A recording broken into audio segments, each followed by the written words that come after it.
السلام عليكم ورحمة الله وبركاته. اللهم صل وسلم وبارك على سيدنا محمد وعلى آله وصحبه أجمعين. ازيكم يا حبايب قلبي، عاملين ايه؟ يا رب تكونوا بخير وبأفضل حال. وحشتوني كتير كتير من آخر فيديو نزلناه مع بعض. صباح الجمال، صباح السعادة، صباح كل حاجة حلوة، قلوبكم طيبة. طبعا زي ما انتم شايفين كده النهارده روتين قوي جدا، نوبنا كله في المطبخ، عملنا أكل كده كتير. بصوا يا بنات، اللهم بارك. انا كل اللي عملته ان انا سهرنا كده، نمنا شويه، صحيت سلقنا بصل عشان نعمله محشي، سلقنا ورق العنب. كنت مجهزه معاكم الكوسه والبتنجان والفلفل، والحاجه دي كلها جاهزه معايا، والخلطه جاهزه.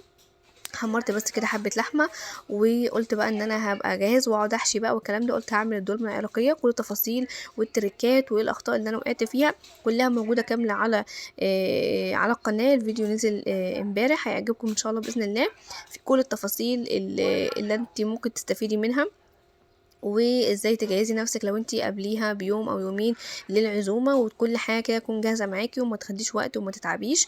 ولو انتي لوحدك ومعاكي برضو اولاد، ازاي هتتصرفي، ازاي تعملي محشي البصل. انا عملته بطريقه سهله جدا، فزي ما انتم شايفين اللهم بارك كده.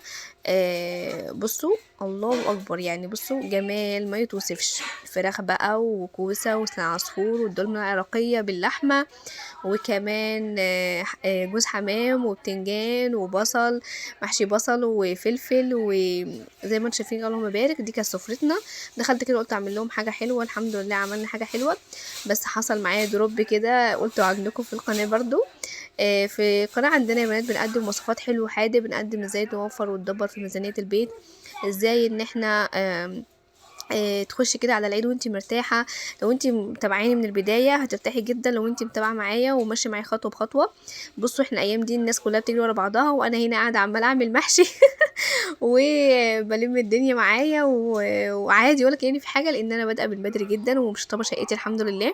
فلو انتي بادئه معايا من البدايه، امشي معايا خطوه خطوه، هتلاقي نفسك ان انتي مرتاحه وبتنضفي تنظيفات عميقه من الاعماق، وفي نفس الوقت بكل راحه وسهوله ويسر. فزي ما انتم شايفين اللهم بارك يعني كده، انا دايما بشارك معاكم كل حاجه وكل تفاصيل، ومش بخبي حاجه عليكم. بحبكم في الله، واشوفكم اخر فيديو جديد. باي.